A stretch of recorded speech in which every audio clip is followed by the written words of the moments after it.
The Deputy Chief Medical Officer Jonathan Van-Tam has resigned from this government, and people are talking about the timing of this resignation.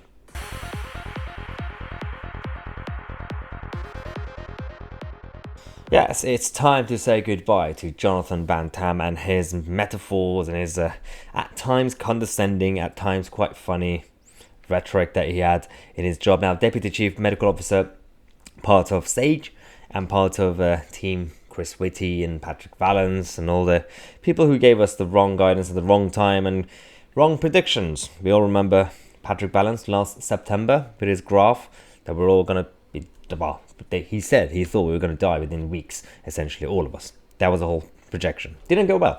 But he's going, and they said that he was already on loan from university and he's just going back. He was only here for a few years from government. But the timing of it has created a lot of theories, considering the chaos in Downing Street, but also the situation, generally speaking, with the whole post-lockdown Britain.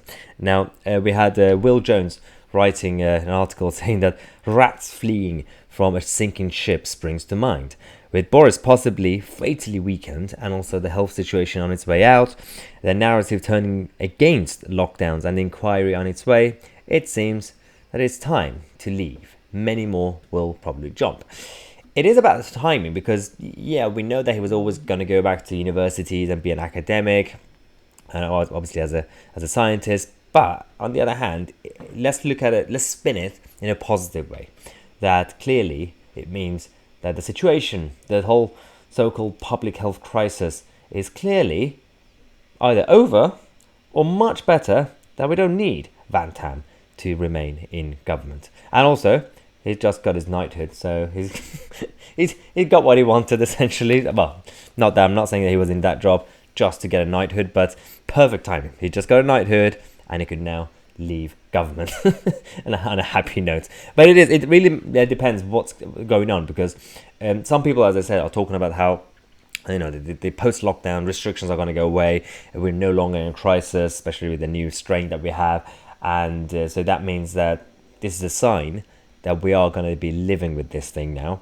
And some people are saying that it's because the ship is sinking and there are a number of people who don't want to be associated with the brand of this government. I'm not really sure. It's probably the second one. I don't know, because that's just political.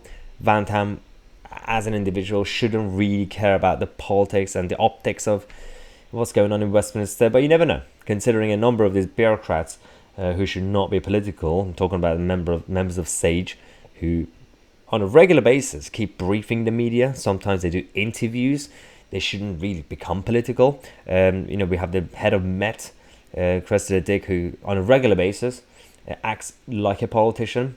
The problem is, if you're going to act like a politician, then we should be able to hire and fire you, but we can't. So this is the biggest issue that we have with bureaucracy in this country, the establishment, the Whitehall machine that is actually running the country. Let me know in the comment section what you think. We're going to come back to you guys with a number of big updates throughout the evening, especially when it comes to a very, very bad piece of news regarding net migration numbers, and also just generally speaking, what's going on with Boris Johnson and his government. Also, Gina Miller has launched a new political party today. We're going to talk about that soon as well. Subscribe to the channel. I'm Tousi, and we are the media.